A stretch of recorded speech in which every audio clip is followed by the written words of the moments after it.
Turn that shit down! Hello everyone, and welcome to another episode of the Nintendoish podcast. Once again, in the usual studio. Indeed, even though Zach was supposed to leave, and he came back. Well, my books were supposed to get here before I left, but they didn't. And some aren't going to be here in time either. So Yeah. Look forward to the next episode with the usual fantastic audio quality that my kitchen provides. But finally, Hey, it's consistent and it works. after months of people waiting on the edge of their seat, we're finally going to rank. Yeah, so many different people. Yeah, we're going to Waiting. rank the top 50 Nintendo games, and then maybe if there's time, we can, compare and contrast Maybe. with IGN's. Ooh, that is true. Let me just have that pulled up. For anyone who doesn't know, yeah, for the past however long at this point, we've been coming up with a list and organizing a top 50 list because Zach saw that IGN released a top 100 Nintendo games list, but what makes they me count angry. It what makes they me count angry as just a thinking about it. Nintendo game is questionable at best. Yeah, they have to make So the we took it upon criteria huge ourselves. to even have 100 games. Yeah. You'd be ranking shit like Clue Land if you really had 100 purely Nintendo games. There's also Chibi Robo that we don't have on here, which is That is true. sad. We're gonna try to get to this, as quick as Have you possible. played Chibi Robo? I've played like half of it. It's fun. There's games we've played less on here. So. That is true. Like Eternal Darkness. It's kind of funny. I've played Pokemon Coliseum 9 times, damn. and Eternal Darkness is just, they're for... He's chill, so he can stay. Yeah, pretty much. And Silicon Knights is, they're not But- around no more. Last episode we organized them into 5 tiers, 10 games each, and now we're going to be actually going through each tier and officially putting them in a certain place. Right, so from the bottom up, I'm assuming, for Yeah. dramatic effect. Real quick, just to review what we have Oh, yeah, on here. I was going to read them, but yeah. You can read them. I've been reading them. Okay. Take it away. What do we have? I guess A, B, C, D, E. I guess an E tier. We have New Super Mario Bros. DS, Mario Land 2, 6 golden coins, Punch Out Wii, Tomodachi Life 1, because apparently they are making the second one, which is cool. Wii Sports Resort, Yoshi's Woolly World, Super Mario RPG, Super Mario 64, Super Mario 3D World plus Bowser's Fury, and Super Mario Party Jamboree. And I have gone ahead and already put Jamboree at the number 50 spot. All right. And then I'll go ahead and put Wii Sports Resort at 49, and we can go from there. Well, let's review all the games that we have real quick. Or do you want to go tier by tier? I would just go tier by tier. All right, 41 through 50. So I'll accept. God damn it. People interrupting our goddamn podcast. All right, I'll agree with Jamboree at the bottom. It was a Mario Party pick. Yeah. As for Wii Sports Resort, that's fair. It's an advanced tech demo, but it is fun. I mean, it really is. These aren't in order. Not yet. Someone's looking over the list. Indeed. Zach's brother. I'll show you the final one. He's not very happy. He thinks Wii Sports Resort should be higher. I think he should mind his own business. I think above Wii Sports Resort, I would actually put Sports Resort above New Super Mario Bros. What? I like New Super Mario Bros. I thought that was a contender for 41. I was going to say keep Wii Resorts where it is, first of all, and then put Woolly World. No, Woolly World's definitely better than I like it better than Mario 64. Do you hear that, man? That's the army of people coming to kill you for that kind of opinion. They can come kill me. Yoshi's Woolly World is better than Mario 64. I'm not saying I don't Mario know. 64 is a bad game. All right. I just hate the way it controls. It's just the old camera. You get filtered. Maybe. You're a zoomer. sure. Okay, so what would you contend to be at that slot? Above Sports Resort? That's what I'm looking at. 'Cause, I mean, these are all good games. Yeah, that's the thing. Like, they are all good games. Maybe Mario RPG, New Super Mario Bros. Maybe Punch-Out Wii. Yeah, I mean, Punch-Out Wii is great, I do love it. but it is, short and doesn't have the most variety in its gameplay. Yeah. So, But that's the thing. Even though it doesn't have the most variety, it still has a lot of personality and still, True. It's Punch-Out. It's pretty... I'd be okay with putting Punch-Out above Sports Resort. I would say Jamboree, Resort, Punch-Out, and then Woolly World. All right, fine. And then probably Tomodachi Life. I can... Well, actually, maybe Bowser's Fury. I think Tomodachi Life is probably better than that. Well, no, well... Where would you words. put Bowser's Fury? I would actually put Tomodachi Life in between Woolly World and Punch-Out, just because Tomodachi Life, while it is really fun, after, like, a good bit of playing... After World 1, he means. No, I'm talking about Tomodachi Life. Oh. After a good bit of playing, it gets repetitive, and Yeah, there's it's not a lot definitely to do, not but there's as- enough. Not as in-depth as something like Animal Crossing. No. Like Tomodachi Life, like it really is like a Tomodachi, It's like a virtual pet game, basically, except the pets are human beings. But it is still a really fun game, very entertaining. So I would put Tomodachi Life, like I said, in between Punch-Out and Woolly World. I think that's fair. I think then I would put Mario Land 2 above Mario 3D World and Bowser's Fury. I think it's a better Mario game. So I would say Fury, Land 2. I can't agree with that one. I really like 3D World. I was never so hot on it. It like when I think of this, like I liked Bowser's Fury. I thought it was super cool. Mm-hmm. To me, 3D World doesn't really add much to it. So what would you put after Woolly World then? After Woolly World, probably Mario 64 or Mario RPG. That's not, again, this isn't saying that they're bad games. I just think the other ones are better. So, I don't know. Matt, you're making me... Well, So, like, okay. like for me personally, I would rather play Mario 3D World over Mario RPG, or honestly over Mario 64, but that's a timeless classic, so I'm not gonna... Yeah, I would put DS at the top, and then six golden coins, and then Bowser's Fury. I would put Mario Land 2 above New Super Mario Bros. Because it's shorter, it's sweeter, and it's got a lot more... I don't want to say it has a lot more variety. It's a lot more creative. Well, I mean, look, New Super Mario Bros. DS is the best New Super game. Like, I think it was the later ones that weren't as creative, but like New Super DS, like Petey Piranha is a boss. 2 of the worlds are secret. There's a level where you ride on top of a giant wiggler. Like, come on. I don't disagree, but in Mario Land 2, you go through like a toy world, or you go through like a land where you're huge, and then when you're tiny, kind of like Mario 64. But well, I mean, there was the level Mario 3 already. We also don't have Mario 3 on here.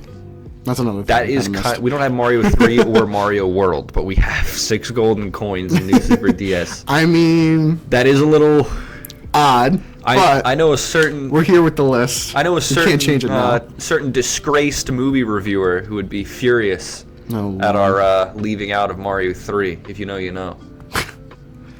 Now a writer for Game Theory. So, what? Yeah, look him up. So what are we putting above Woolly World? I would put, like I said, either Mario 64 or Mario RPG. Is RPG better than 60? RPG is so cool. RPG is fun, and it's, got a good story. It's But not, it's a relatively basic RPG. Yeah, I was all going to say, considering. like, it's not, like Final Fantasy 1, like, purest of the pure, Yeah. Bravely Default, boring JRPG, right? It has the timed hits. Mm-hmm. Not quite to the level of like something like Paper Mario or later Bug Fable. Which is why it's a lower RPG. Absolutely. I mean, the writing is great. The art style is awesome. Bowser's awesome. Everyone loves Geno. Yeah. I would Like, where would you put Mario RPG? I would say after Woolly World would be Bowser's Fury, then 64, then RPG, and then Gold Coins DS. See, I would probably do RPG, 64, Bowser's Fury, or 3D World, New Super Mario Bros., and then Mario Land 2. I mean, the Wario's Castle is one of the best levels of Mario history. If you want New Super Mario Bros. Above Mario Land 2, I'm kind of okay with that. That's fine. So it's just a ranking of 64 RPG and Bowser's Fury. So Yeah. you would put RPG above 64, or 64 above RPG. Yes. So you would have it Woolly World, RPG, 64, Bowser's Fury. Yes, I would have Bowser's Fury under Mario Land 2. That's again I don't agree with it, but I can accept it. because that's I think fair. That's because fair. 3D World is like the best. It's hard to explain. Like the best mix of a 2D and a 3D game, where it gives you That's why a lot I of the really- different movement options. That's why I don't like it. You like it because it fucking baits you out into wanting to be a 3D game, but it's not a 3D game. I know. It's just like, what's the point of making it a 3D game when you just have the same moveset as a 2D game? Like, there's no No, crazy... you have the same moveset as a 3D game. Yeah, but You it's have not... the long jumps, you have the rolls, Yeah, you but- have yeah, the you- multiplayer, which is a hell of a lot of fun, actually. That is true. But, like, it's like... I mean, 64 has more movement than 3D World. And then you have Flood, the Spin, and Cappy. It's the most basic it can be. What does that have to do with 3D World? I'm saying the movement is basic.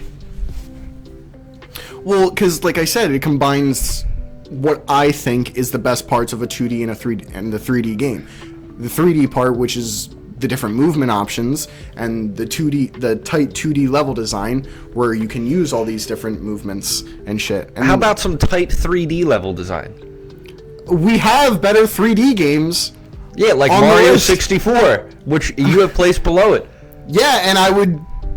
I And I'd would, fucking I do would it die again. on this hill. All right, Yeah. fair. So I think I have DS, then 6 gold coins.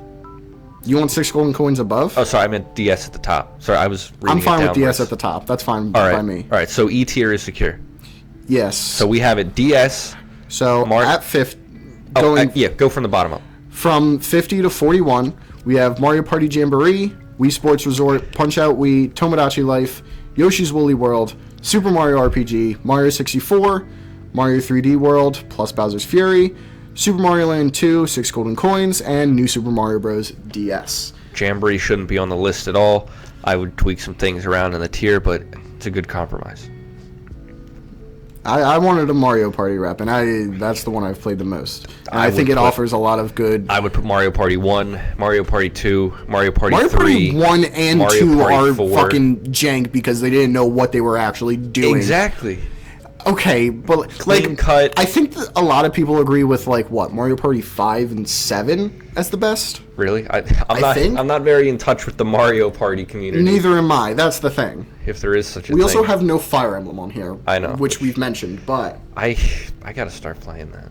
I gotta like just download Dolphin and I have play, 3 houses and I want to play it, but play Path of Radiance. All right. How many of those games are there again? a lot. Like 30? They got 30 characters in Smash Bros. Yeah. All right, 40 through 31. Do you want to read this list? Okay, so the 10 games we have in D tier, as of yet unordered, are Kirby, Planet Robobot, Smash Bros. Ultimate, Eternal Darkness, Sanity's Requiem, Splatoon 2, Mario plus Rabbids Kingdom Battle, Donkey Kong Country Tropical Freeze, Mario Kart 8 Deluxe, Twilight Princess, Mario and Luigi. Superstar Saga. Superstar Saga. Sorry, I couldn't read the subtitle on that. And then Partners in Time as well. No, Bowser's Inside Story. Oh, is that what that is? There's one with Bowser, and then there's one with just Mario and Luigi. Oh shit! Sorry, the pictures are really small. I couldn't. I thought that was fine. Baby Mario, but it's Fawful. Oh, I see what you mean. Okay. All right. So, personally, I think already we can put Eternal Darkness at the bottom.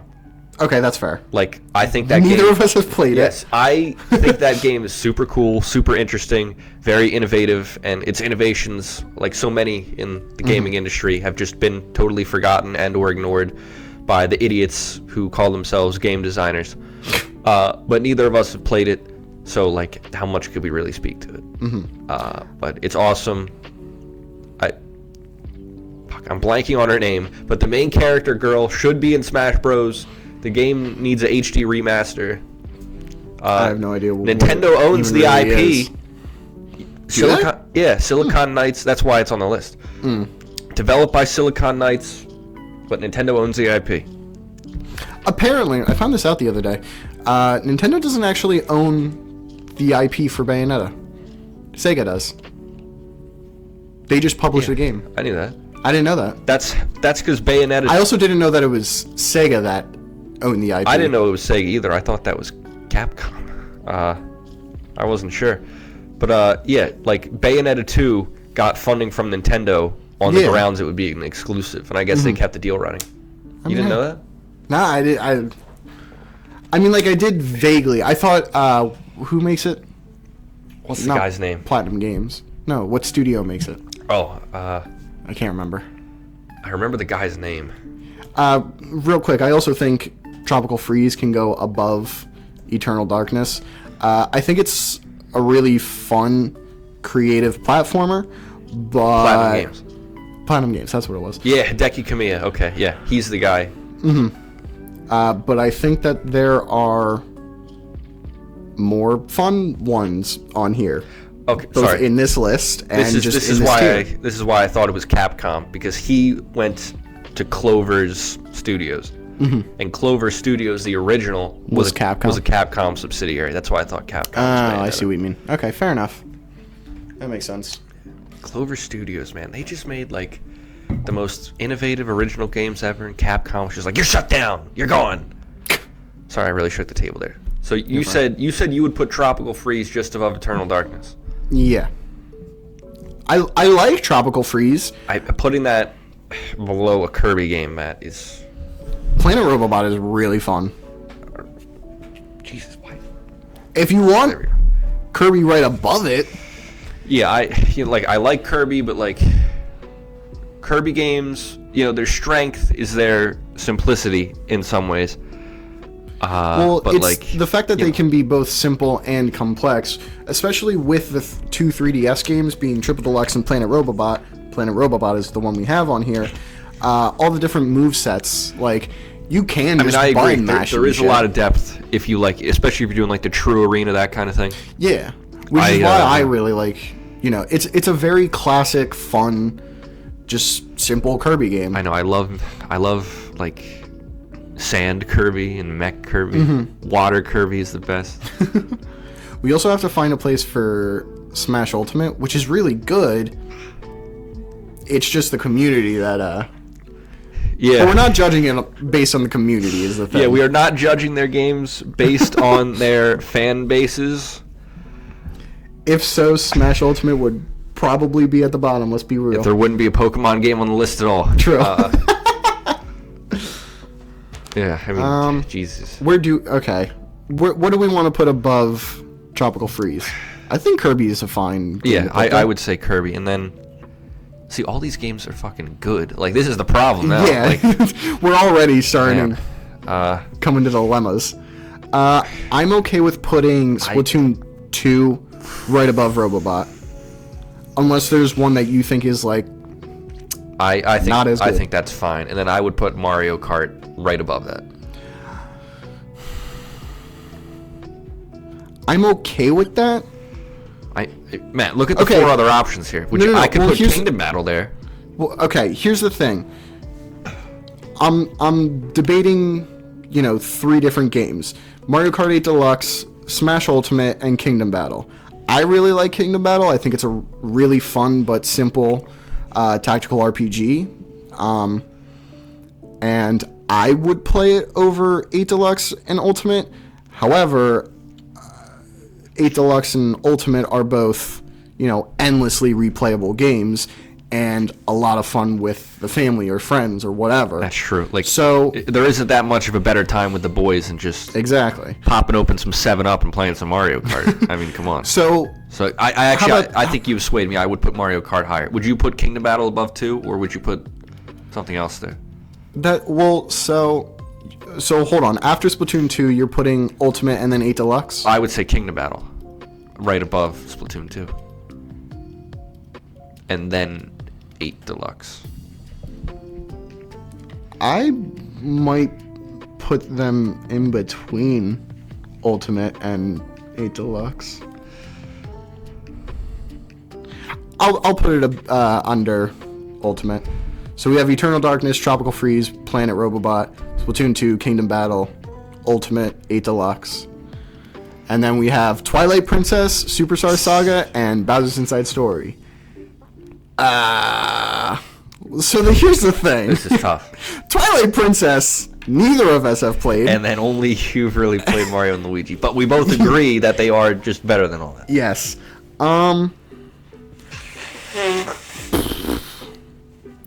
Okay, so I personally think that Superstar Saga, again, this is the original release, is better than Bowser's Inside Story. Bowser's Inside Story gets really long and not necessarily repetitive, but just like... Did Bowser's minions even add a lot to Superstar Saga? I didn't think it did it? It doesn't, it doesn't. It adds, a good, 3, maybe 4 hours of just extra shit, but it's not really that fun. It was a little weird that the Koopalings were in the game and not Bowser Jr. originally. Yeah. Superstar Saga was the first game with the Koopalings since Mario World? Really? Yeah. Were they in Hold on. Were they in Superstar Saga? Yeah, right at the end. Or I'm not thinking of Partners in Time. No, I'm not. Superstar Saga Koopalings. Were they actually? Oh, yeah, they were. At the very end. You're right. Didn't you play the game? I forgot about that. Because they're not in it for very long. I know, and they're not very difficult fights. Yeah. It's just cool, though. So, we agree Twilight Princess is at the top. Do we agree that Twilight Princess is at the top? I would say so. Okay, that's fine by me. And then you would put Superstar Saga above. Yeah, so I think we got it. So I think we got 40 through 31 is Eternal Darkness, Donkey Kong Tropical Freeze, Kirby Planet Robobot, Splatoon 2, Mario plus Rabbids Kingdom Battle, Super Smash Bros. Ultimate, Mario Kart 8 Deluxe, Mario and Luigi Bowser's Inside Story, Mario and Luigi Superstar Saga. I'm dying here. And then Zelda Twilight Princess. Specifically, the GameCube version? Probably HD version. Okay. So the GameCube and Wii versions were different, and then in the HD version, you have normal mode and hard mode, I think. And then it's the 2 versions of the game, so you can pick between them. So I think that would make the HD version, objectively, that's fair, better. Now we're going through 30, numbers 31. Actually, I did have some thoughts about Mario Kart. Yeah. I would have put it lower, but I think you were right putting it higher, because I was just thinking Smash Bros is fun, Ultimate is fun, but if you're gonna play it competitively, play fucking Melee. Melee is just a better competitive game. If you're playing one for fun, you play Ultimate, legit. You don't play Melee for fun. It can be a little. It's sweaty. Yeah, it has there is no input buffering. I also think, you know what that means? Yeah. Yeah, Ultimate has 9 frames of buffer, which is kind of a lot. Yeah. But all considering. yeah, so like in Melee, like I saw like a clip of this earlier. To do a frame perfect aerial attack, you have to attack the first frame after you leave the ground, because there's no buffer to the inputs. It's like an Ultimate, you can press jump and attack at the same time. Yeah. And then you immediately do it. But like you have to do that separately in Melee, which is just so a little quirky, but yeah, very odd. I also think turning 8 around Deluxe is also frame perfect. True. I think 8 Deluxe is above Ultimate just because Ultimate it has less characters though. I don't give a shit. Shut up. I think Ultimate is, again, I don't play a lot of multiplayer games super often because I don't have people to play with all that often. But it's much easier to play a Mario Kart game single player and just do some time trials or something than it is Ultimate fighting computers. And it's fun. Mario it's Kart's online is better than Ultimate's online, which 100%. Is dog shit. Yeah. Like the fan servers for Melee are better than the official Nintendo ones playing online. It's actually a little bit embarrassing. Yeah. Speaking of Melee, actually, the fan run online Melee has less lag than single player Melee. Really? Or single player Ultimate. Really? Yeah. Wow. It is better than Ultimate's single player.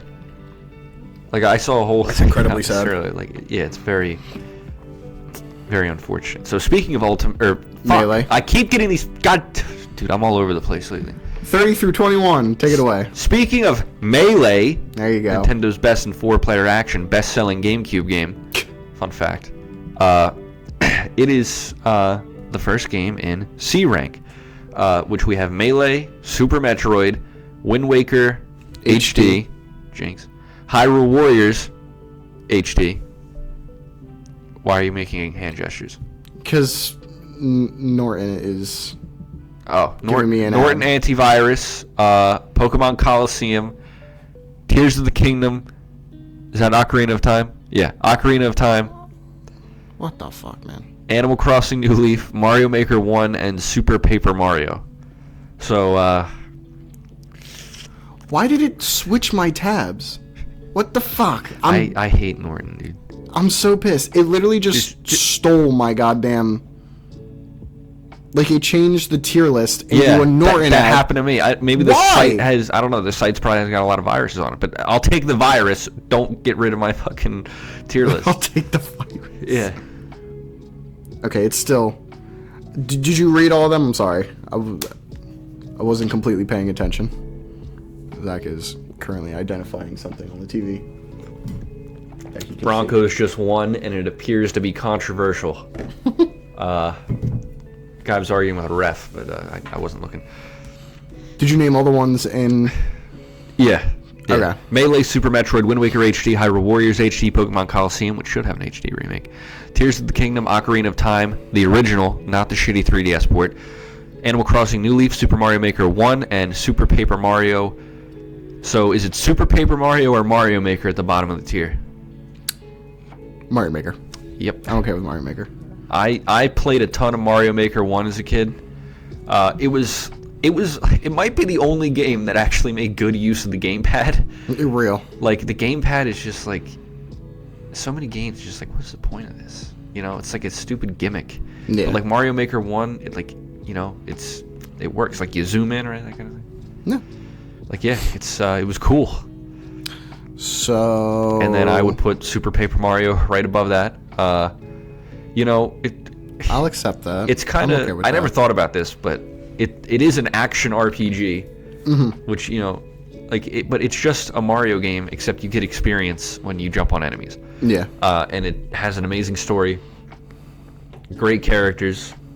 You know, it had a great art style, right? Before, you know, Paper Mario games were all doomed to look like actual paper, there was a lot of interesting, you know, graphical originality, and like no game looks like Super Paper Mario. It's like so interesting looking. It is. But, you know, like it is one of those games where it's like if you watched a Let's Play of it, There's not really a need to play the game. There's not really, you don't gain anything from playing it yourself. Especially when, and I think I said this when we were actually organizing these, Super Paper Mario does have a few, like, really half-ass backwards puzzles in it, where, you know, one, which is very well known, you have to go all the way back to the start of the stage. Again, this is on a blind playthrough. Yeah. The nice thing is, though, is that on repeat playthroughs, everything's consistent and always the same. One of my favorite things is, like, Tippy, you know, the butterfly guy. Or I guess she's a girl. She's like, you can use this, you know, pointer thing to find hidden items. And then they tell you that in the tutorial, and I think you use it 2-3 times through the whole game. And then there's, like, a door that's behind it. Yeah. And by then you forget about it. It's like, oh, it's this stupid mechanic I already forgot about, you know? Yeah, so it's like... yeah, but, like, you know, there's a lot of secrets, too. The Pit of 100 Trials, you know. Plenty to do in the game, but it's just, you know, it's just like playing Mario, but slower, you know?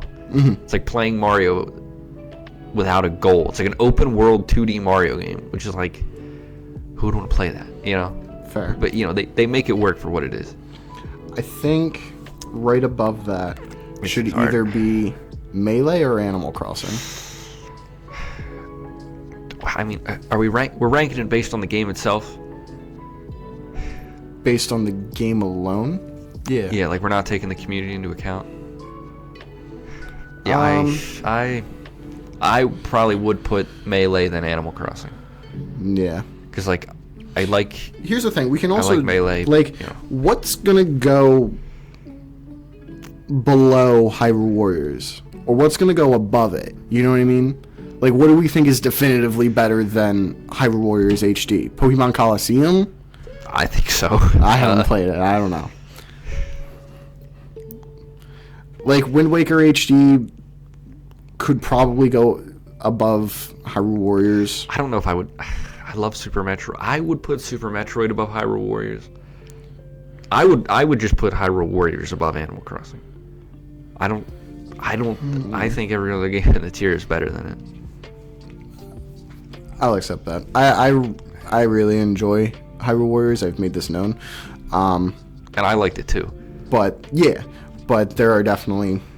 I think Super Metroid goes right above that. I was about to say the same. Yeah, which, like, Super Metroid is, like, a great game, but there are parts of it that have kind of aged.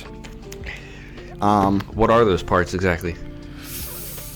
I would call the game timeless, honestly. It's timeless. It's great. I think it's amazing. I just think there are better Metroid games.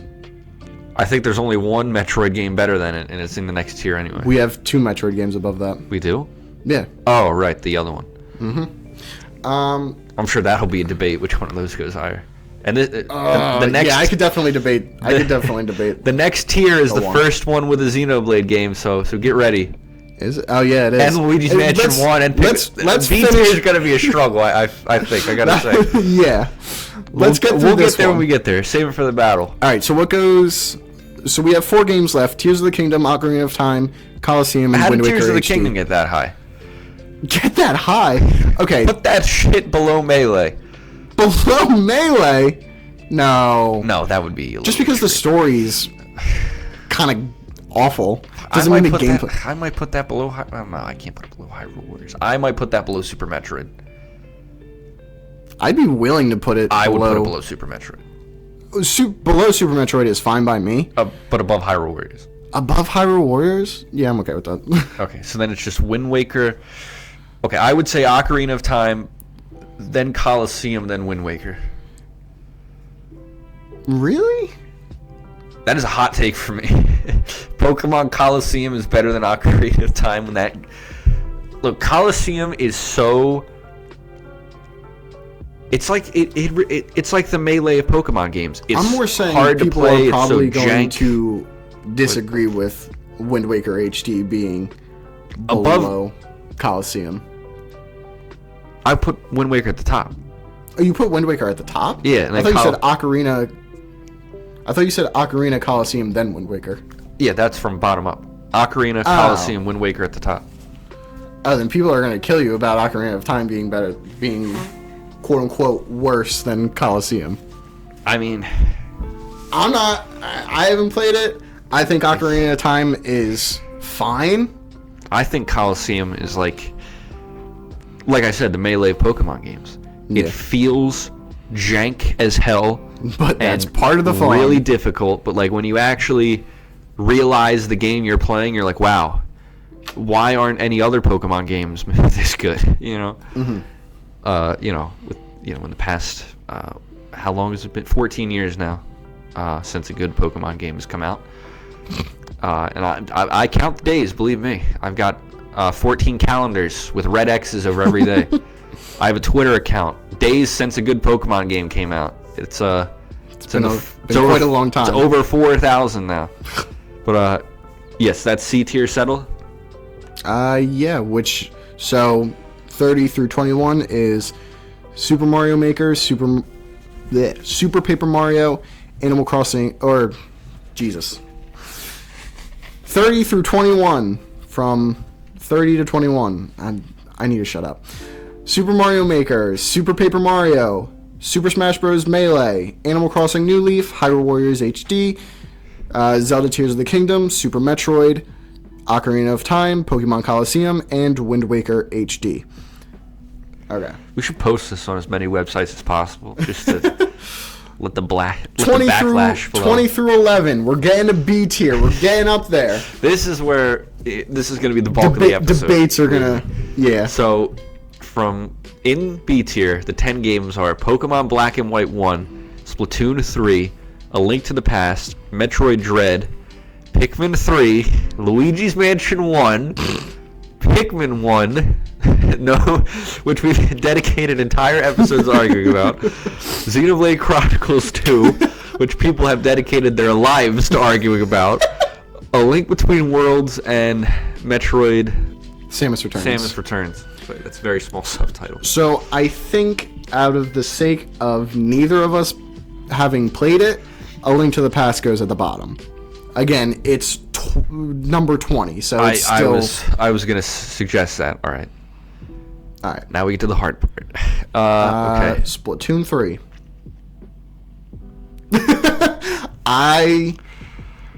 I would just put Worlds right above Link to the Past. What? A Link Between Worlds.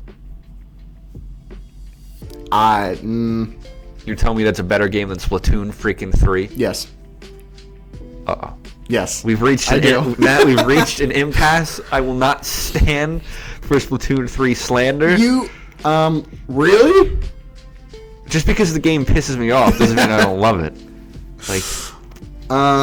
Okay. The thing is that we're coming at Splatoon 3 from completely different angles. You know what I mean? What angle are you coming at it from? I see it more casually, whereas you are a little bit more competitive with it.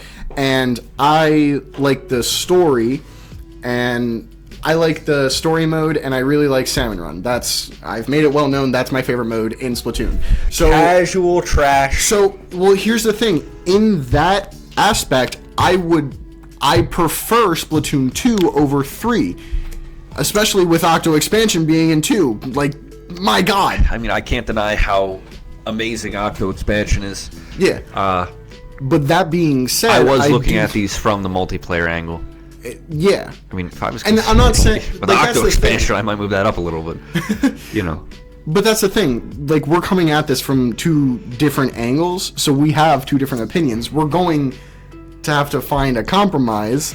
That being said, I would think Splatoon 3 being a corely multiplayer game and the story mode not being as good in 3 as in 2. Yeah, I mean, for sure not as good. I like... And Salmon Run also being a core multiplayer mode. Salmon Run sucks in 3. I don't know what they did to it. It's really not. I mean, there was really only good. There were only 2 good maps in Salmon Run Splatoon 2 anyway. No, Splatoon 2 had some pretty decent maps with the weapons that were chosen. They gotta I like Salmon Run, but they need better maps, and then just how about you just pick your weapons? You know? I like the random weapons, but I think the random weapons like this. I never know how to describe it. Like, the set of quote-unquote random weapons is way worse in Splatoon 3 than it is in Splatoon 2. Which, again, is why I like... Like, you can't just give E-liters to kids off the street. Like, they're not going to know how to fucking use it. Yeah. You know? Which is, like, that's the thing. Like, Splatoon 2, every random weapon, like, set has different weapons that fill different roles. You have the sniper, you have the damage dealer, you have, dualies that are mobile and shit. And, like, again, a bunch of different weapons will fill those different categories. Like, Splatbrella can be, a tank. Or, So, that's why I like Splatoon 2 better. But I do recognize that the multiplayer aspect is better in 3. The weapons in Splatoon 2 just were so insane. And then they added damage up back into the game after rightfully... Like, literally, they removed damage up on launch Splatoon 2, and they added it back later, and like that really killed the game. Like, oh my god! And the weapons were just fucking. I have flashbacks about the Crapid blaster. But see, that was kind of the problem in Splatoon 3 at first, is that like most of the kits were bad. Like, yeah, like in Splatoon 1, they gave things exactly what you'd want. I also think that's the other thing with Splatoon, and honestly, a lot of multiplayer games, but very specifically Splatoon, you have the regular turf war match, which is supposed to be the more casual multiplayer mode. Turf war sucks. However, it always has. Well, but then you'll get people that are fucking sweats, and even turf war, which is supposed to be the casual mode for multiplayer, is so much less fun. I mean, my problem was no one was sweating enough. Like, the matchmaking is bad. But that's why you have the ranked modes. I'm talking about ranked. There's plenty of idiots there, believe me. I'm talking about Turf War specifically. Okay. I would put idiots in Turf War, too. I would put Splatoon 3 right above A Link to the Past. I would put Pikmin 3 right above A Link to the Past. I'd so much rather play Pikmin 3 than fucking Splatoon 3. Okay, so I say A Link to the Past, Pikmin 3, Splatoon 3, and then A Link Between Worlds. Why don't you like Pikmin 3? I don't think we've ever actually gotten to the bottom of this. I do like Pikmin 3. That's why I let it in B tier. But the thing is, it's not as good as Pikmin 1 or 2. Like, it's better than Pikmin 4, I would say. I would honestly say, after thinking about it a lot, I would put Pikmin 4 at the bottom of the Pikmin ranking. Easily. Yeah. I don't think that's a debate for... I thought it was so dope when it came out, but that's because it's a new Pikmin game. Yeah, it had been 10 years since they made a new Pikmin game. But, like, Pikmin 3 is just weirdly short for what it is, because they cut an entire area last minute. Did they? Yeah. I didn't know that. And then they didn't put it back in the HD. No, that's weird. But they did put back all the data for it, because, like, someone else did the port, so they just gave them all the files. And they just left them all in. Dude, they should have added it. That would have been cool. Yeah, they should have. Yeah. So I'm okay with A Link to the Past or A Link Between Worlds being above both Pikmin 3 and Splatoon 3. I still think Pikmin 3 would be above. You know what? I'll allow Pikmin 3 to be right above A Link to the Past. Just because Pikmin 1's also in the same category. All right, then I would say Luigi's Mansion 1. For how much I love that game, at the end of the day, it is Luigi's Mansion 1. You know, it's short, it's to the point, it's, replayable, but, it just doesn't have the depth that, every game left on the list after it has. Yeah. And, the amount of times you replay Luigi's Mansion 1 probably wouldn't add up to one playthrough of Xenoblade 2, Yeah. Alright. I want to settle this real quick. We have Metroid Dread and Metroid Samus Returns. Which goes above which? I know my pick. Would you put them right above Luigi's Mansion?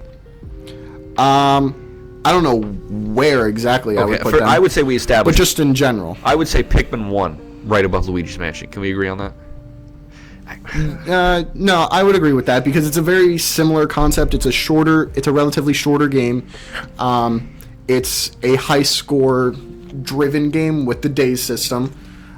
Such a great system. Yeah, but like I would agree that Pikmin 1 can go above And like Luigi's Mansion. there's so much room to like what you want to do, you know? Like, have you seen all the insane challenge runs people do? Like red Pikmin only.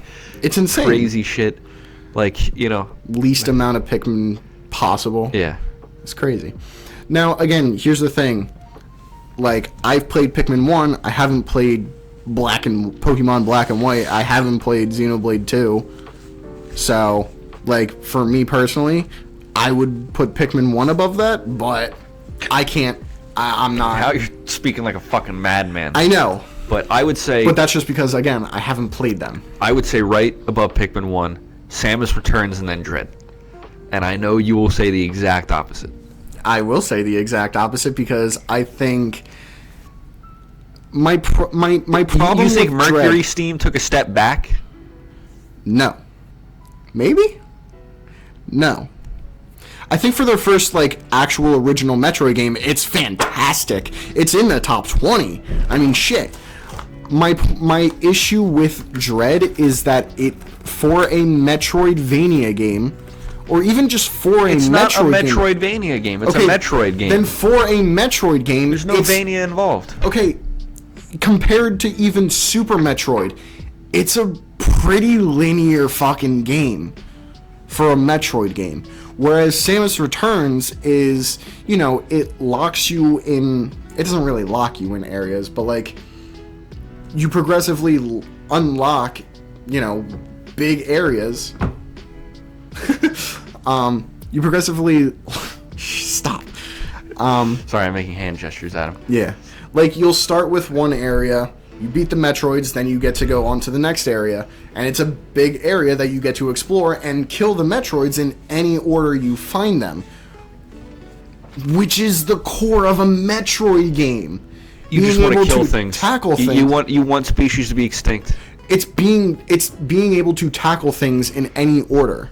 You know what I mean? That's true. Which I think Metroid does better than Metroid Dread. I agree. I don't think anyone can deny the linearity of Dread, but you know, I think those same design, you know, mechanics of like boxing players in without them noticing it. I mean, I think that's a thing in Super, to a lesser extent for sure.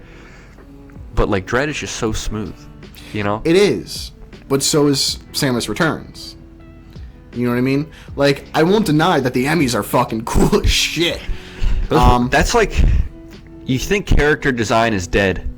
And then you see Metroid Dread. And then you see the Emmys and you're like, whoa, all right, you know. Like, I also think Samus's suit is the best in Dread. Really? The Dread suit is the best suit. I always preferred like the Super Metroid suit, just the bulkiness of it, like those really bright colors.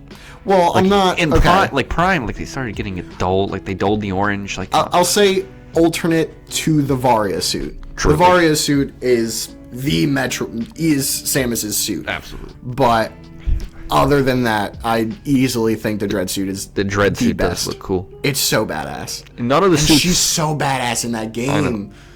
like that is something it does great. Like Samus is just a fucking stone cold intergalactic murderer. She's a bounty hunter. I know. And she acts like it. It's so fucking cool. And it's not like, you know, girl boss bullshit, right? No. She's just cool, you know? Yeah. Like, you know, Best female protagonist in video gaming. honestly, you're fucking right. Right? Like, can you name a better one? Like, Not as cool as Samus. I know, like who's like Vi from Bug Fable? Like legitimately, Lara Croft. there's I don't Lara care. Croft. Who was I about to say? God damn it, it was just in my head. Shit. Oh, the girl from Celeste. Madeline. Madeline. Yeah. They're all great. But like, I mean, can you beat Samus? You can't beat Samus. I wonder if IGN has that list. IGN best female. Women in gaming. Yeah, I think it. I'm again, sure they have also, that. It has to be a listicle. Samus Returns really embodies like a more like Luigi's Mansion and like Pikmin 1. It's a more arcadey type thing where it's relatively short, but it's still incredibly enjoyable. and it's again, I think one of the best Metroid games. So IGN. Sorry. Why are you looking Sorry, at? We're already doing this in spite of IGN. We're gonna spite him again. IGN does have that top 10 list. Of course they do. Samus is number 2. Who's one? Alex from Half-Life 2. Go fuck yourself. They do have Tifa from Final Fantasy on this list, and I would actually put her with best female characters too. Don't let the design fool you. Tifa is actually super cool. Like, legitimately, Tifa is an awesome character. I have played Final Fantasy VII, thank you. And I wasn't arguing with you. I'm talking to the viewers out here. I know all of you out there only know Tracer and the other Overwatch characters from the fucking Metroid porno. game is going above the other? Dread above Samus Returns. I still think Samus Returns above Dread. You want to just rock, paper, scissors for this one? Like, they're so both good and made by the same people. And the other thing is, you haven't played Samus Returns. I know. Maybe I'll change my mind when I do. I would love to play. My opinion's more valid because I've played both of them. Fuck you. You know what? No, honestly, no, you're right. You're legitimately right. You have played both. I will default to your opinion. Aw. Like, I didn't mean that. You're right. I can't argue with that. You've played both. You're making the more informed decision. Well, speaking of which, you've played both of these games. I've played neither of them. Yeah, and yet you agree they're better than Samus Returns already, so there you go. Hey, no. Okay. I don't, but I haven't played either of them. So, Black and White 1, a breath of fresh air for the Pokemon series, which, people said it was stagnating. It wasn't. It is now, though. But people hated it when it came out. We need a new Black and White for the Pokemon series. We do, legitimately. I'll get into that in the Pokemon Fantastic Special, which will be 4 hours long. 4-hour Pokemon special. There's a Pokemon fan club at my college. You've told me about this, yeah. I should join that club and then get them all on a call. Don't. Do not. For the 4-hour special. Maybe. But I really wanted to buy that life-size Gardevoir plush. Of course you did. And then show up to the Pokemon fan club and then do like a Andy Kaufman performance art routine where I pretend to be like a Gardevoir fan. I'm doing a disappointed head But that would be so funny. Like if you recorded it secretly, like you just show up to the Pokemon fan club acting like an asshole. Like that would be a good bit. That would be a good bit. I'm so glad you think so. Unfortunately, that plush costs too much for the. Yeah. I haven't played either of them. I've played Xenoblade 1, and I've heard there's a lot of controversy. Oh yes. For Xenoblade 2. Have you played a lot more Xenoblade 1? I have not. I've played maybe an hour more.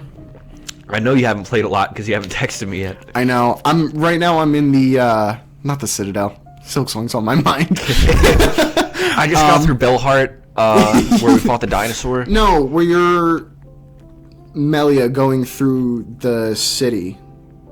Like I haven't reached the king or whatever. You got to Erisea? Yes. God, that's my favorite area. Beautiful. Oh my god. Every area in fucking Xenoblade is honestly just insane. Over winter break, I finished. Definitive edition. I finished my playthrough on the Wii, and Erisea on the Wii version was bringing tears to my eyes.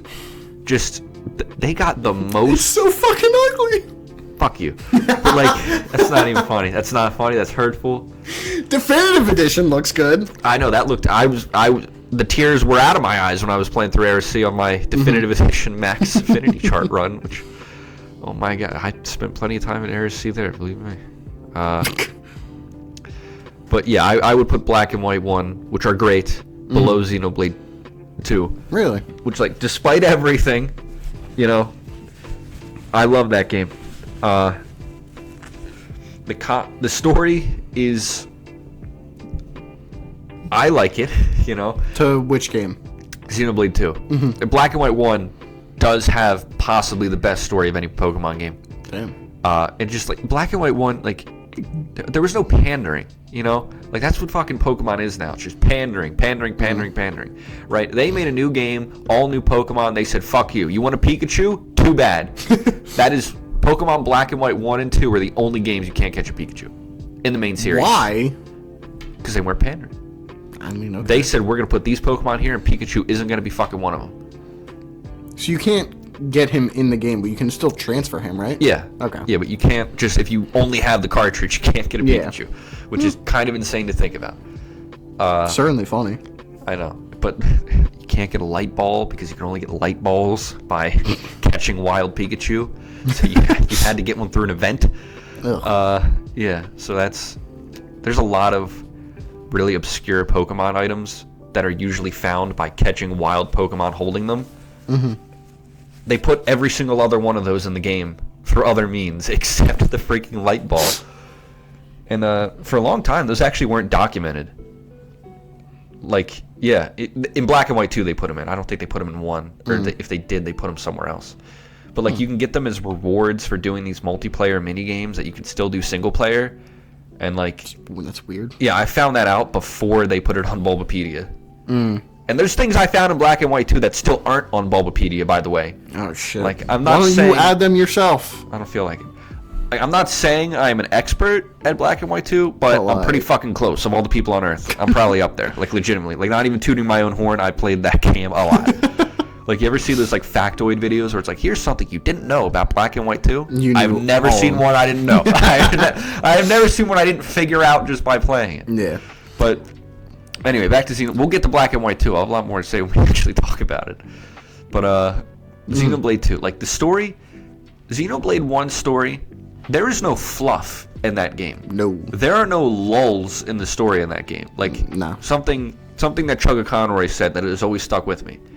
When you get Colony 6 Reconstruction, it says, come back during breaks in the story to reconstruct. There are no breaks. Chugga Conroy said, the first time I played the game, I never went back because there aren't any breaks in the story. I haven't found myself wanting to go back to Colony 6. You don't want to, I want to see more of the story. Like, people don't like the side quests in 1 as much as 2. I like the side quests in 1 a lot. Like, you don't want to go do side quests because you want to know what the fuck is happening next. Yeah. Like, I think the Ether Mine is probably, like, the lowest point of the story. And you get through that, like, immediately. Like, I also think, like, what's it called? The swamp. Where the... What is it? Yeah, Satoral Marsh. Satoral Marsh. I think going... Not a lot happens there, but... Yeah, I think going to the, getting to the... Nopon? Napon. Uh-oh. Napalm, yeah. They actually pronounce it Nopon in Xenoblade Chronicles X. Yeah, I remember you telling me that. And then don't they make fun of that? Yeah, and they made fun of it in 2. Yeah. Like, literally, that was like, they weren't... It is Napon. Like, it is Napon. Like, that was just like... Like, the Xenoblade games are like the last games on Earth that suffer through localization problems for some reason. Like, for some reason, 1, 2, X, and 3 all have localization problems. Really? Like, I know they're huge RPGs and there's a lot of text, but, like, come on. Like, how does that keep happening? Yeah. Like, when's the last time you heard about, like, here's a localization difference? Like, people talk about NES games when they bring that shit up. But, like, it's like people argue about what's canon between the Japanese and English versions. Really? Yeah. It's that bad. Damn. Yeah, it is. Like, no, we're not talking about Xenoblade 1 right now. We're talking about Xenoblade 2. Yeah. Yeah, like, but there is a lot of fluff in 2's story. Like, if you replayed it after playing it once, there'd be points where it's like, what am I doing? What the fuck is going on? Like, why are we in this, like, bandit hideout? What? With, like, the bird guy? Like, who gives what are we doing with this? And then... Weird. You just need a boat. So then why would you put it above Black and White 1? Because the game is just so much goddamn fun. Like that. Fair enough. Like, Xenoblade 2 was my pandemic game. Maybe I'm biased, but, like, just, like, I mean, I did need to look up some tutorials because there aren't any in the actual game. Like, there's so many. There's so many criticisms you could throw at Xenoblade 2.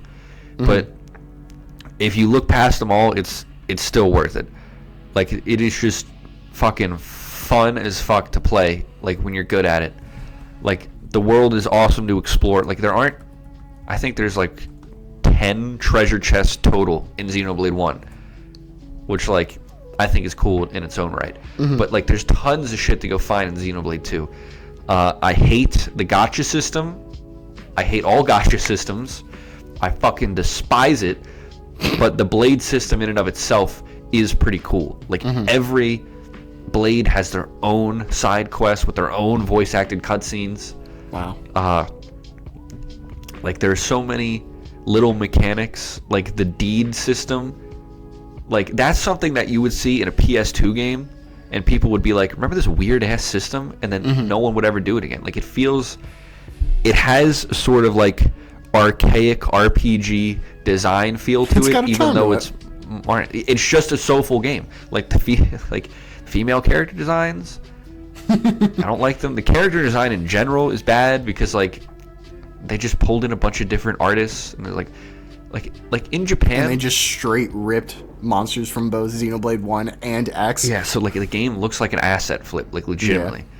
But like, so like apparently in Japan there are like famous character designers who just freelance, and it's really? Like, yeah, it's like a feather in your cap. Like, this guy designed a game or designed a character for one of my games. Interesting. Like they did that for Kid Icarus Uprising actually. Like a lot of those characters were designed by different people, but they're all cohesive in Kid Icarus Uprising. Like, all those characters look like they're from the same world. In Xenoblade 2, half the blades look like they're from different fucking game franchises on different fucking consoles. Like, when I first played it, I was like, there's something wrong with these characters, but I just can't put my finger on it. And then I finally realized, wait a minute, the main characters are all anime people, and then the villains are, like, regular humans. Oh. Like, literally, there's, like, regular, realistic-looking humans, and then... What? And then anime people with the big eyes and the flat faces. That's really strange. It's ridiculous. We should do an episode on character design. We should. Because we have. I mean, I would talk about Xenoblade 2 a lot. We have done an episode on character design, and then like, it was lost to time because the recording got completely fucked up. Right. You remember that? That was... that was a sad fucking day. I forgot what episode that was, but it was the character. Because that was a good episode. I know. Completely lost to time. But, like, so you can unlock concept art in Xenoblade 2. Oh, that's cool. Yeah, which is super cool. And, like, the beta design for Pyra, a lot better. A lot more chaste, let's say. Like, I mean, they slapped a bunch of titties on their game, and it sold. It sold, and like I can't blame them. Like that's how they got the money to make 3, and they definitely dialed it back. But like I've said nothing but negative things. But Xenoblade 2 is just a killer time, and there's so much to do in the game. Like running around is great. And like oh my god, challenge mode is so fun. Like challenge mode in Xenoblade 1, like they added it in Definitive Edition, like just as a formality, and it's not really good. And like. Challenge mode in 3 is weird, and I didn't like it. Like in Xenoblade 2, like it just throws you into a fight, and it says, beat it as quickly as possible. Okay. And there's really not much more to it than that. And like the strategies people have come up with, like there's a Blade who is fucking terrible, except he has this one weird effect where I think it's like a 45% chance maximum to reset the cooldown on an enemy's attack. And there's an enemy you fight in challenge mode which summons armor that makes killing him take way longer. So if you use that blade and get lucky and reset the cooldown on him using armor, that he'll never be able to use it. And like that's the strategy for the quick kill. Interesting. Or using blowdown attacks to hit enemies in the holes in the speed run. It's crazy. It's cool. You know, look up a 10-minute tutorial. Chugga Conroy made a great one. Well, I think speaking, but sadly, we're. I was gonna say I've gone on too long about Xenoblade 2. I love the game. It's super fun. The story is good. There's a little fluff, but it's awesome. The characters are all great. So speaking of, well, a little bit ago, Kid Icarus Uprising and asset flips. A tier, real quick. There's an asset flip in there, right? Yeah. The best asset flip in fucking history. Indeed.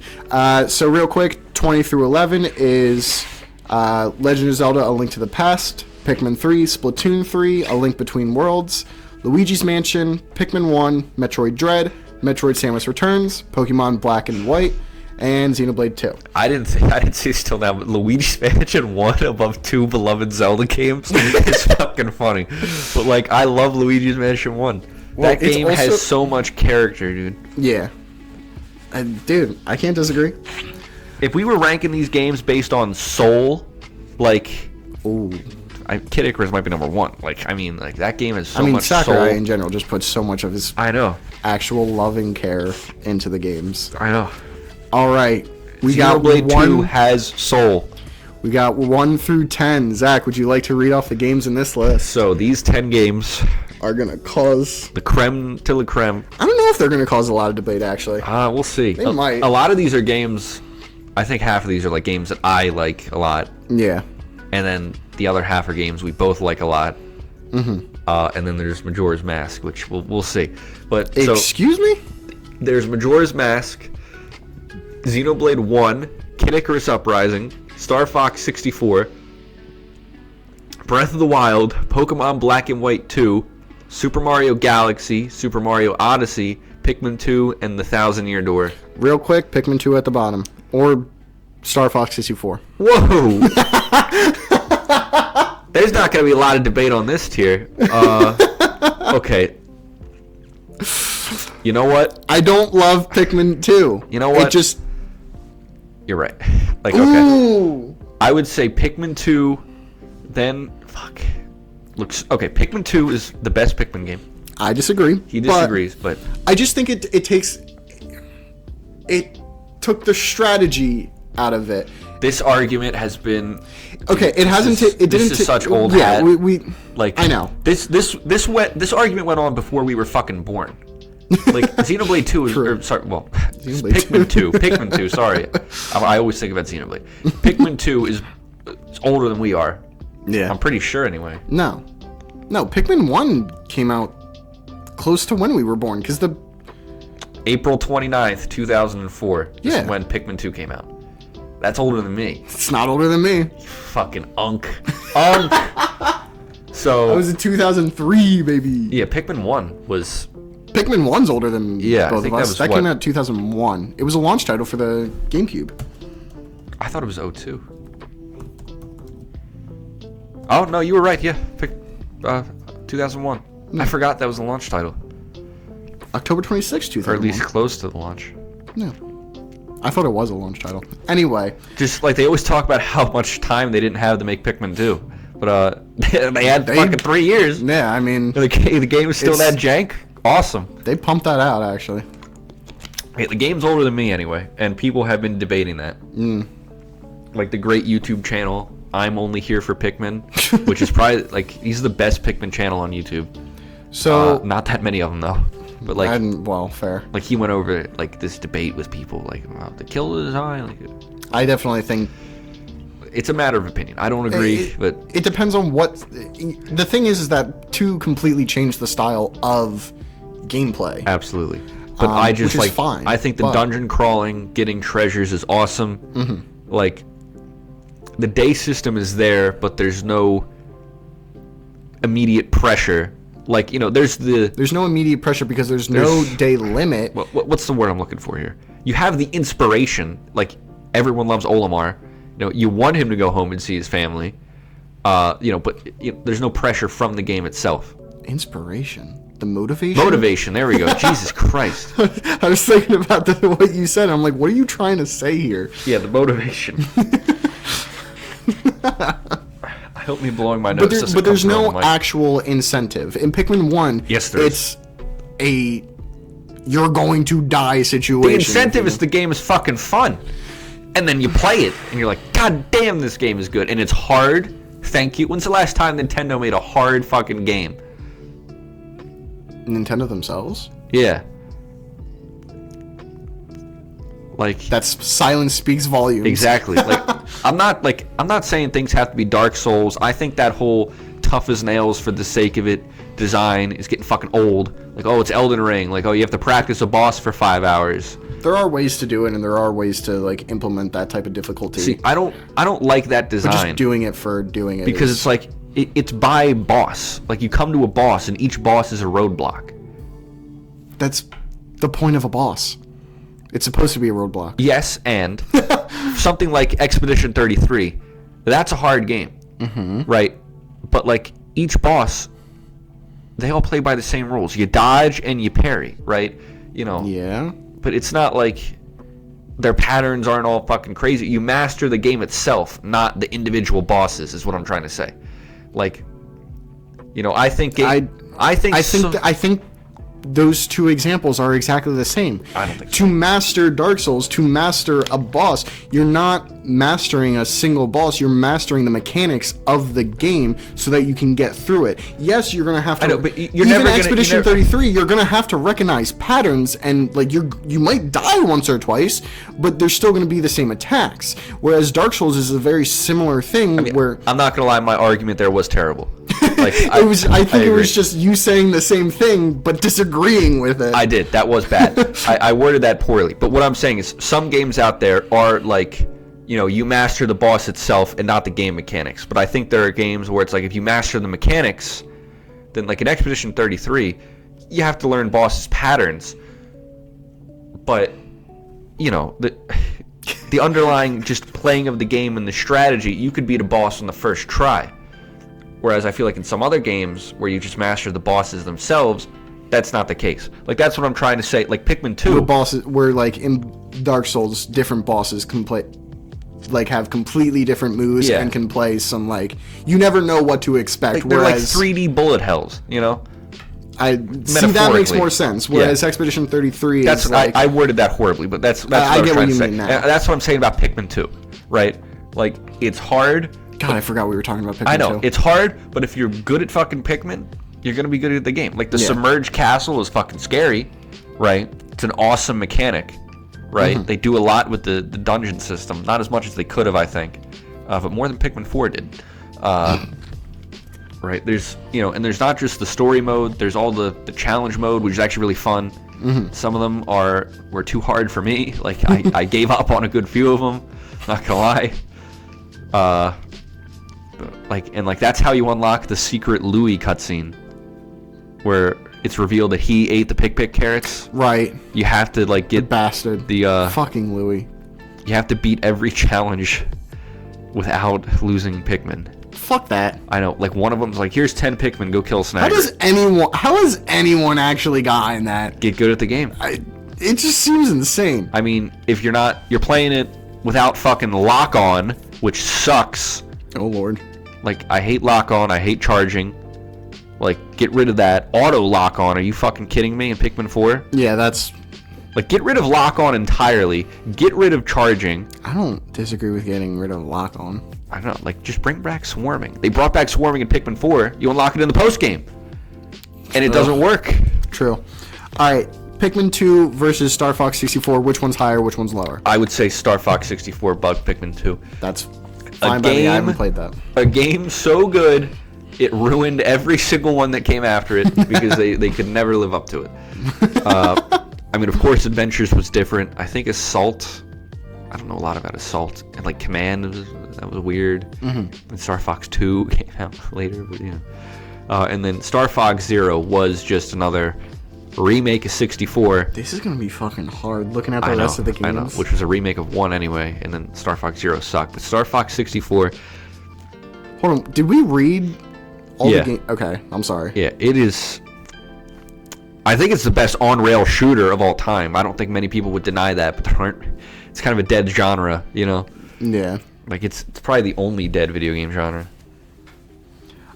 Alright. So now we have Paper Mario, Kid Icarus Uprising. This is gonna be difficult as shit. Oh boy, oh boy, oh boy. Thousand Year Door. Breath of the Wild. Are you kidding me? Okay. I would say. I will. Go ahead. Real quick. Again, we can change these positions, but I think. I was gonna say Thousand Year Door right above 64. I'm okay with that. Okay. Thousand Year Door, awesome. Peak of Paper Mario. All the ones after that are bad, besides Super. Mm-hmm. Like, people, there are Origami King... Up the mic, sorry. There are Origami King apologists out there, but those people are fucking deluding themselves. Okay. Origami King... is a bad Paper Mario game. Hands down. Period. Don't get me wrong on that. It's not an incredibly offensive game by itself. You know what I mean? Like, it's a fine game by itself, but because it's a Paper Mario game, it's awful. It's an awful Paper Mario game. It's an okay game. Why? Like, the question is, why make it Paper Mario? That's the question. Why is it Paper Mario? Because it's not Paper Mario. But that's the quote-unquote apologist. I know. Like, they keep inventing new battle systems that all fucking suck. Paper Mario is a real-time turn-based... What is it called? It's not a real-time strategy. I know that. What is turn-based? No. Well, yes, but the action commands. That's Paper Mario like. Paper Mario invented that. It's just okay. It's just a turn-based. It's a turn-based RPG with action commands. Yeah. Yeah. It's not. Doesn't have an ATB system. Paper Mario is. It's not a turn-based CTB RPG with action commands.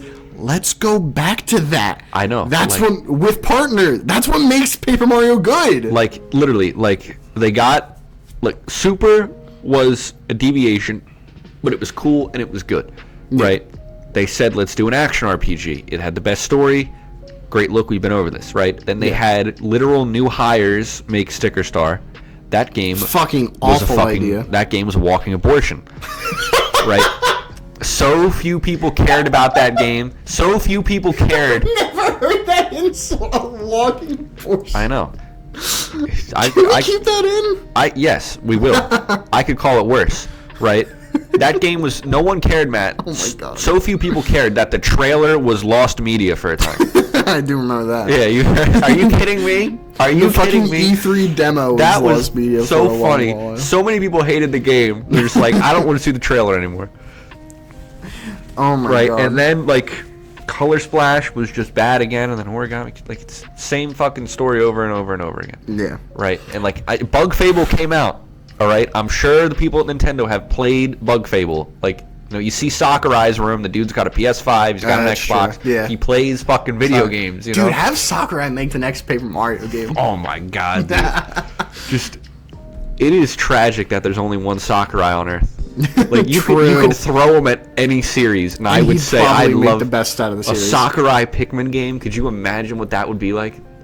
No, I would never be able to imagine that. Which is the good thing. Exactly. Pikmin is the most unique gaming franchise. I know that's a hot take, but Pikmin is the most unique gaming franchise. There's nothing like Pikmin, and Sakurai is the last Artor in the gaming industry. Those two things together, I'd love to see it. Kid Icarus had one fucking game basically, and he turned it into a miracle, which, but yeah, I mean that's my Paper Mario screed. Yeah. But speaking of Kid Icarus Uprising, it pains me, but I would have to put it right above Thousand Year Door. I've been playing it. There's some recency bias perhaps in its ranking, but I don't think so. It is so fucking good, but the controls are the controls. I can't rank it any higher based on that. Now, this is a me personally thing. I think out of the rest of the games that we have, and I think you'll argue with me on one of these, right above Kid Icarus, 3 different games. Debating on the order. Breath of the Wild, Majora's Mask, and Pokemon. Already wrong. I'm not saying in that order. I'm not saying those games at all. Okay, Kid Icarus Uprising, fantastic game, the best voice acting in any Nintendo game. Real quick, I'm going to say Breath of the Wild definitely goes above Majora's Mask. Yes. That's an easy thing. Okay. But yeah, controls hold Kid Icarus back. Great game, but it's limited by the control scheme. If it got an HD fucking remaster, which even Sakurai said it should, or God help us, a sequel, that could break top 5. It could be the best Nintendo game of all time, honestly. I think Majora's Mask goes right above Uprising. I'm fine with that. I was going to put Odyssey there. I think Odyssey... See, here's the thing. I'm looking at the rest of these games, which are Pokemon, Breath of the Wild, Xenoblade 1, Mario Galaxy, and Mario Odyssey. My God, would I love to play literally any of those games other than Pokemon Black and White 2. I can't argue with that. I don't know. I've expressed my issues, and my personal taste. See, this is all games. If you put a gun to my head and said, Zach, pick one of these 5 games left to be the last game you play ever, I would say shoot me, because I would not be able to make that decision. Like, I don't like the style of the Pokemon games. I think they're cool. I think they're cool ideas. I just... they're not for me. So... well, while we think, do you want to say some words about Majora's Mask, which we agree goes right above Uprising? Yeah, Majora's Mask is like an incredibly creative, incredibly story-driven game that just does everything so fucking well. It took Ocarina of Time and made it essentially 10 times better. It made it a lot better in my opinion. They had what, like a year to make that? Yeah. That came out with the time crunch, they had to reuse assets and they had to get creative. They had to make it quick. Pressure makes diamonds. Like exactly. I got to say, if that game Now, that being said, if that game had like 6 more months of development, it would probably be worse. I can't disagree with that. They would try to do something more ambitious and then fail at it. Like, the main story is incredible. All the different masks, even though like half of them do honestly nothing, there's still what's the there's still fun. The marriage mask, right? Doesn't do anything. It doesn't do anything, but that's the thing. You do get that added dialogue. That is true. That's the thing. Even though a lot of the masks don't do a whole lot, it's still a very fun process to get to that. Like, the quests are all very character driven and story driven. Absolutely. So, and like each area is, Zelda power ups not doing a whole lot is serious tradition, But I think Majora's Mask is peak 3D Zelda. Besides Breath of the Wild. But that's totally different though. Peak traditional 3D Absolutely. Zelda. I can't argue with that. It takes the dungeons. The dungeons are,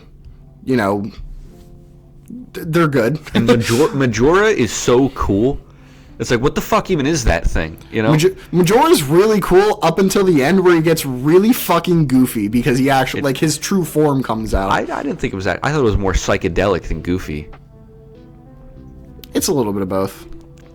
I mean, I still think he's fine. He looks cool. If people are still talking about this game, they're like, what the fuck even happened there?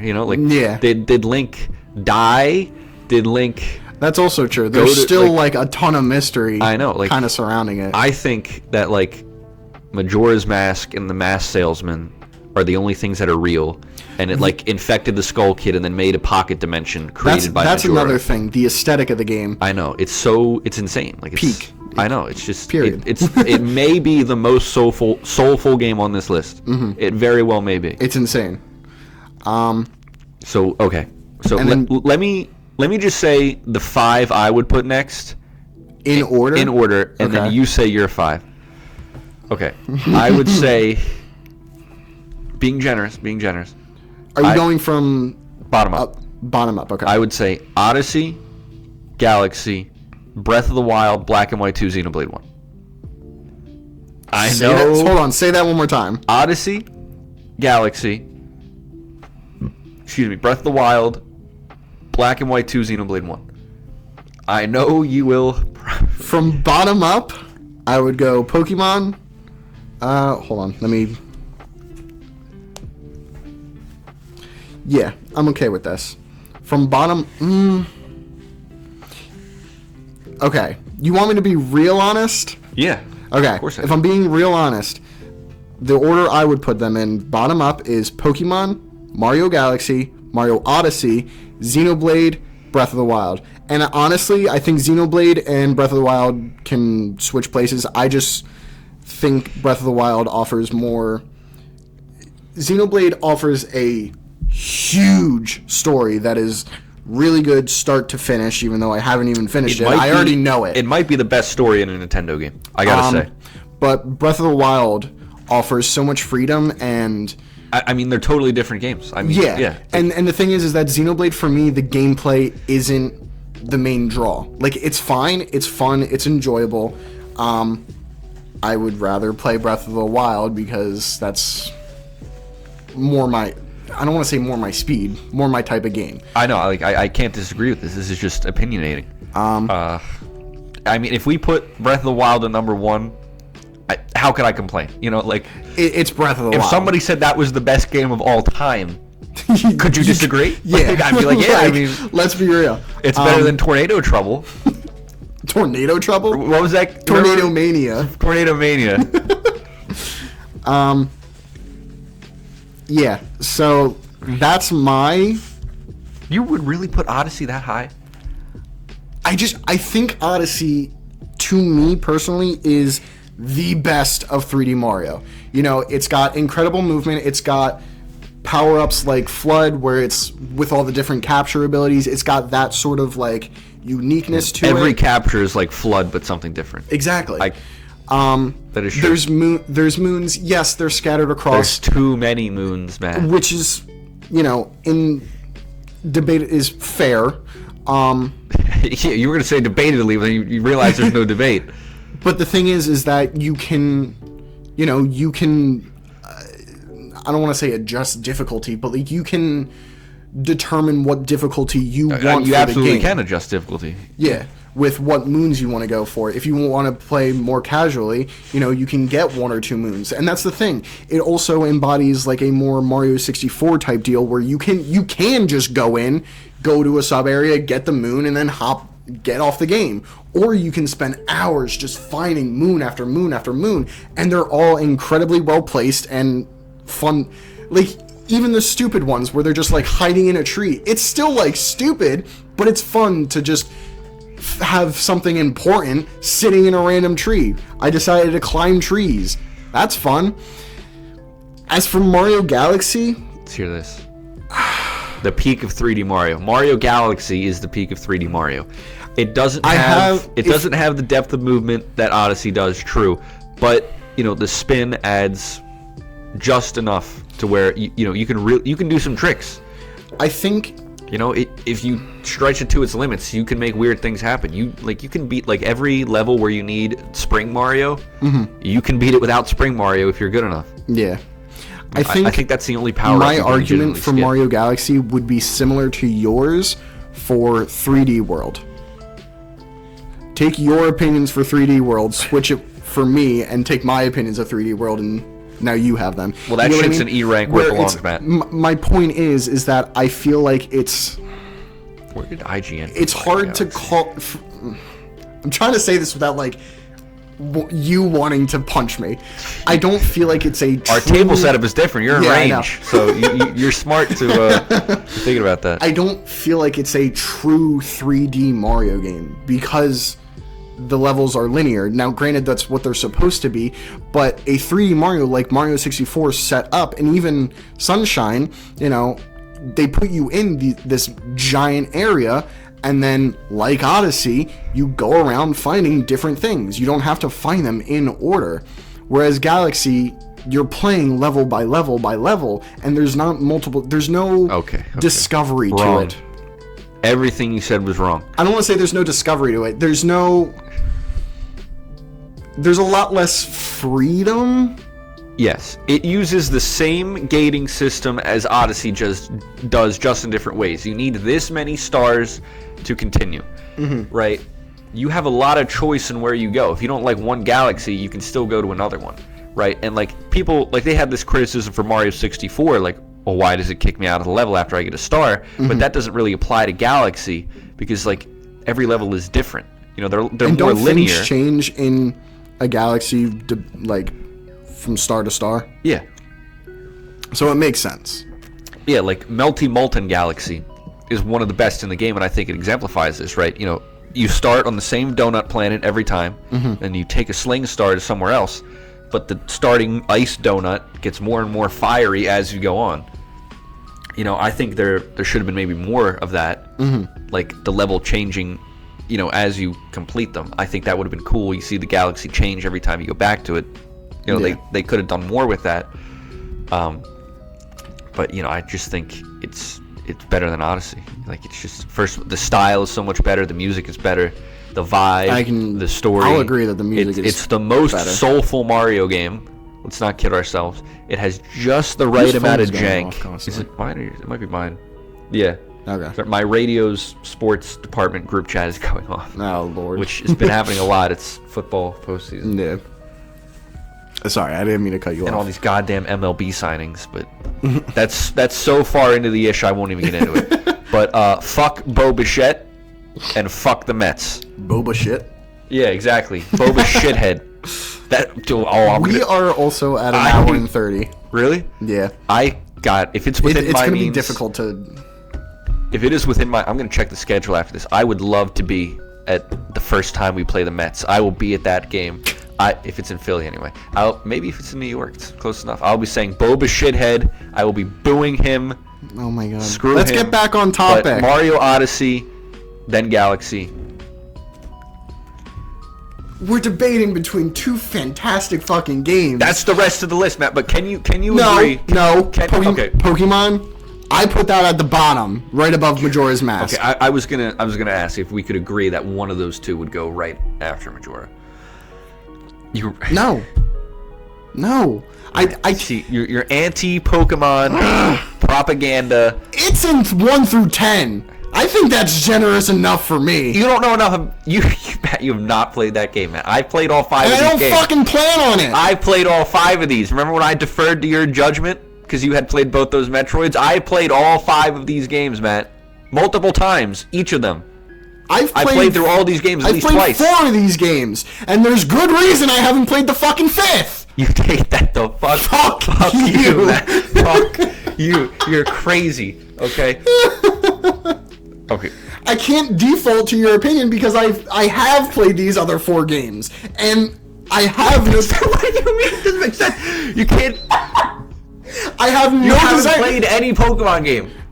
It doesn't matter. I know that I enjoy all 4 of these games so much more than I would enjoy a fucking Pokemon game. That's because you have bad taste. Bad taste. Play Black and White 2. I'd give you my copy if they weren't worth $200 a piece these days. Oh god. Well, not that bad, but it's getting there. Believe me, it's a matter of time.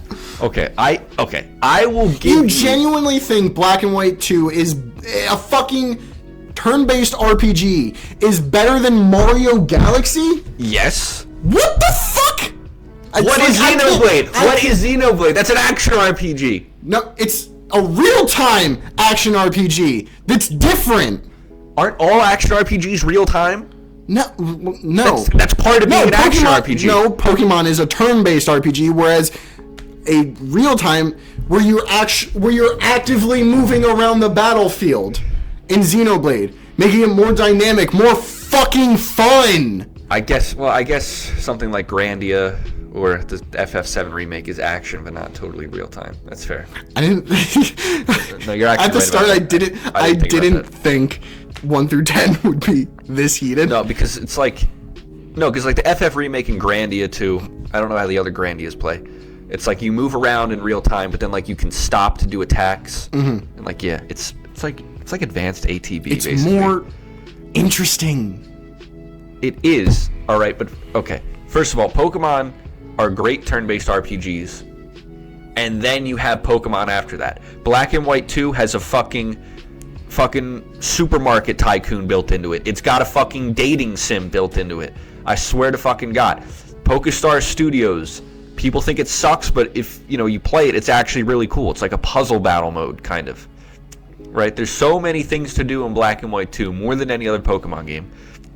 It's the longest Pokemon game, I think, with all the post-game content, right? It has the most different things you can do. It has all these daily events that build on each other, that make you want to play it every day, right? And this fucking dim-witted walking rim job who was in charge of Pokemon. I'm gonna have to cut out. No, you're not. I'll go easy on him. Who is fucking brain dead. I think he lost his mind after this game came out. I think this is the Pokemon game he had the least involvement with, and it fucking shows. Right? He was like, let's make Gen 6 easy and shit to keep little kids entertained. Black and White 2. Which is their mindset now. I know. It still is. Black and White 2. You know what mobile games do? They want to suck your money. They keep you coming back. Black and White 2 keeps you coming back every day with these daily events that are all fucking good. I just, and all this is just on top of Pokemon games being good, or at least when they were, and just catching them all, right? I think you can catch more Pokemon in Black and White 2 than some of the games that came after it, just natively on cartridge. I don't know, man. I just like. Okay. If you want to put Wait, no. Let me say. I will give you Odyssey above Galaxy if you put Black and White 2 at third.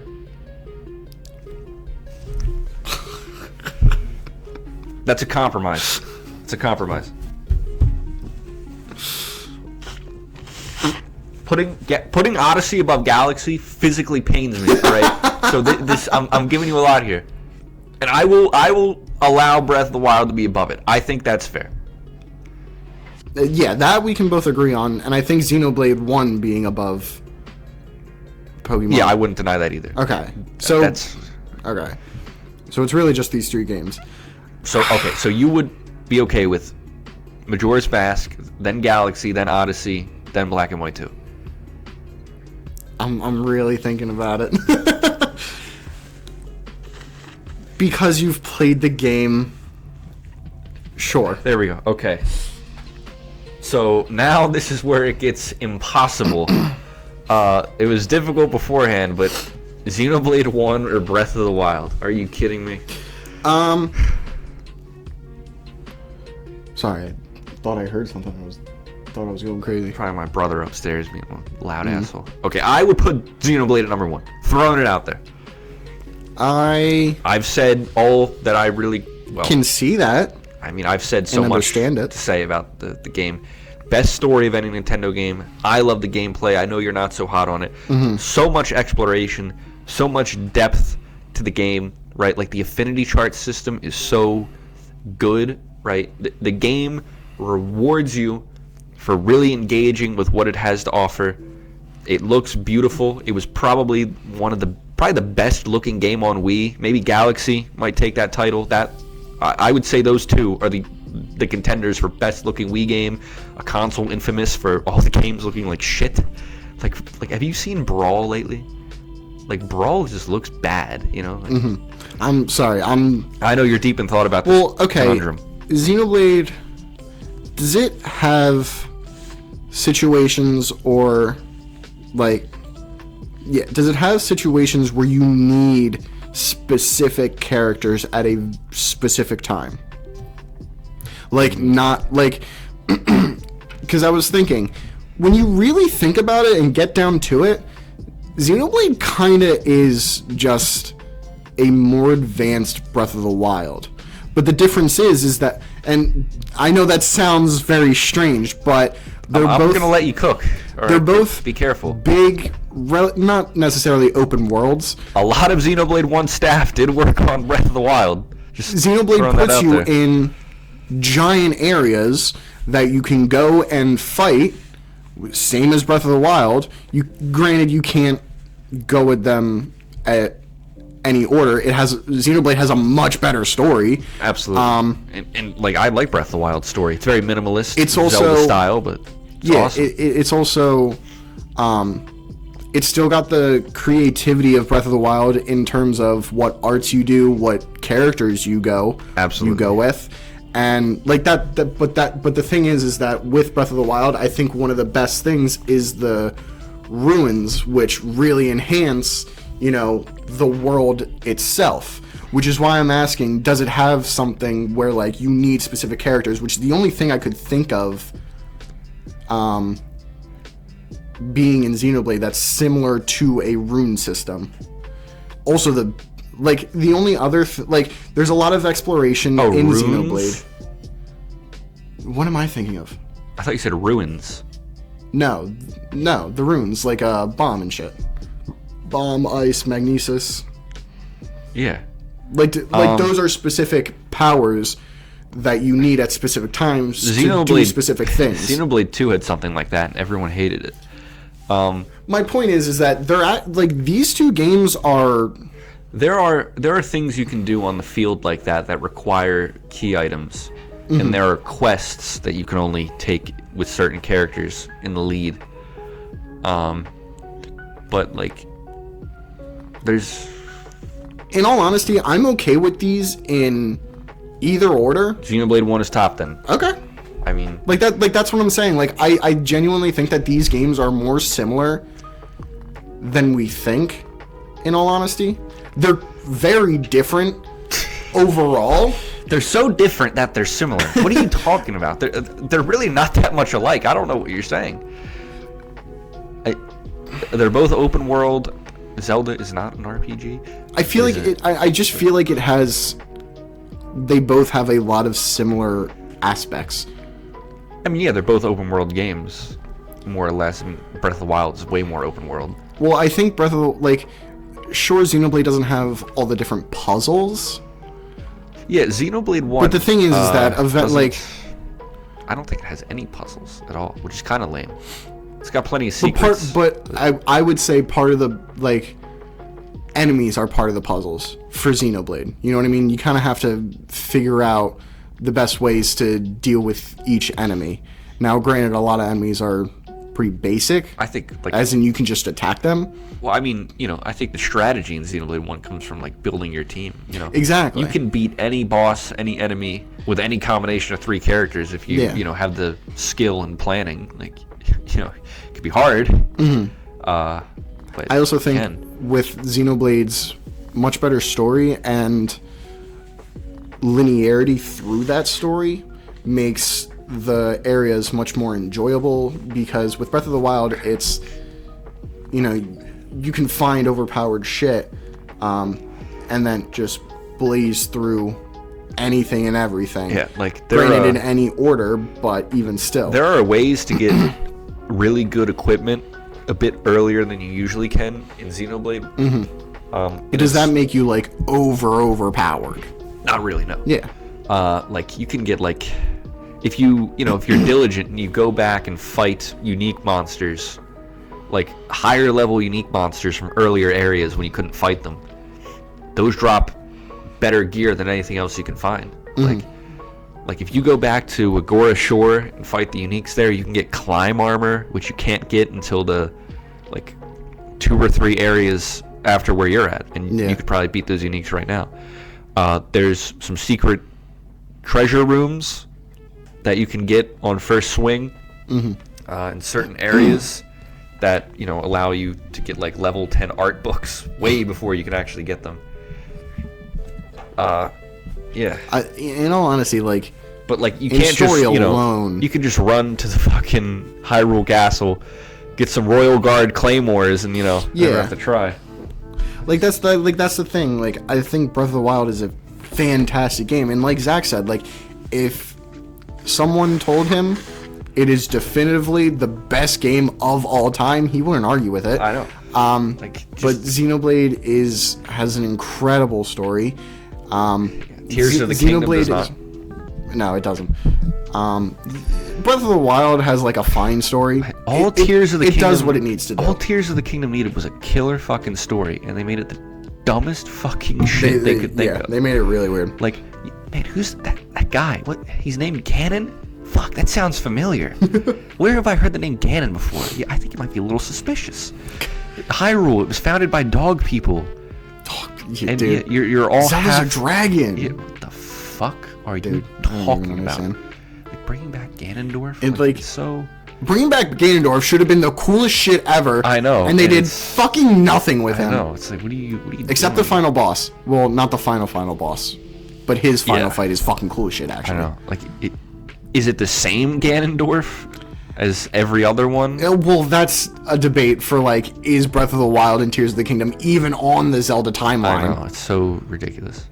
Hyrule Warriors should have been canon. It would have been Breath of the Wild and Tears of the Kingdom. It would have made sense. It's literally the missing link. For real. Get it? But we're Get it? Yes, I do. Yeah. It is the best Link design too. I gotta say, It's so cool. His arms look a little weird, but other than that, wow. So we're good with this? I think so. Something I love about Shulk's model in Xenoblade 1, his hands are huge. You kind of have to be looking for it to notice it, but he has massive hands, so he can hold the sword and not have it look weird. That makes sense. But they used to do that when they carved marble statues. Make giant hands? They had the head and hands be disproportionately bigger to make the whole thing seem larger. Like they would make them life size, but have the head and hands a little bigger so the people they carved would seem larger than life. Interesting. Strange. But that's our list. Yeah. I'll shoot a picture up on screen. Yeah, I don't want to have to read 50 games again. We don't have to do that. But I'm sure yeah. we would get fucking flamed to shit if anyone ever listened to this and looked at it. Yeah. I do think that like there are games that could Can have you post been this on Twitter or Reddit or something? I mean, I can't. Do it. See what people say. Dude, Are we need based to do the or are we rebrand cringe? so that it can actually start promoting the podcast properly. Like I right. want a new logo specifically. Is your sister not finished it yet? She is. It's just It looks bad. yeah. There are issues with it. It was made by a child. I mean, I appreciate. No, she did fine, and she like I think it looked cool. The one I saw. I don't know. she worked with everything like we had to say. Do I know any graphic design majors at school? I think Evan is taking graphic design, but none of us have contact. Little Evan? Yeah. Does he even have a phone? I thought he was yeah. off grid. I mean, he is and he isn't. Anyway, this episode's getting long. That kid we're at probably an hasn't- hour and 46 Oh my minutes. god, he probably hasn't spoken in months. He talks. David talks to him all the time, apparently. Apparently, Which, like, I'm a little offended by. I don't know, Not like- really, but like little Evan, you have nothing to say. We sat next to each I other. think Evan's great. I think he's great too. We sat next to each other senior year in science class, and every day he sat next to me. I'm like, Evan sits next to me because he never said a word. He never spoke Yeah, to me. that's true. I asked him a question about the GameCube once, and then he answered it, and then that was the only time he ever spoke to me all class, all year. Oh, Evan. I know, he's an enigma.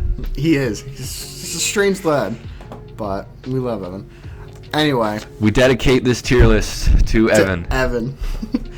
If you know, you know. Anyway, thank you everyone for listening and being on Post your list in the comments. I would actually love to see what other people's lists are. Yeah. So- I mean, like I said, like there are games here that So I just want to probably say, should have not been here, and other games that definitely should have been here. and IGN, But- we and IGN have one game in That's common. what the mini-ish should be. That you want to make that the mini-ish? Yeah. Okay, good idea. Because this episode's running long. So and we don't have tune mini-ish. into this week's mini-ish to compare and contrast our list with IGN's horrible one. Indeed. Thank you everyone so much for listening. I hope you have a wonderful week.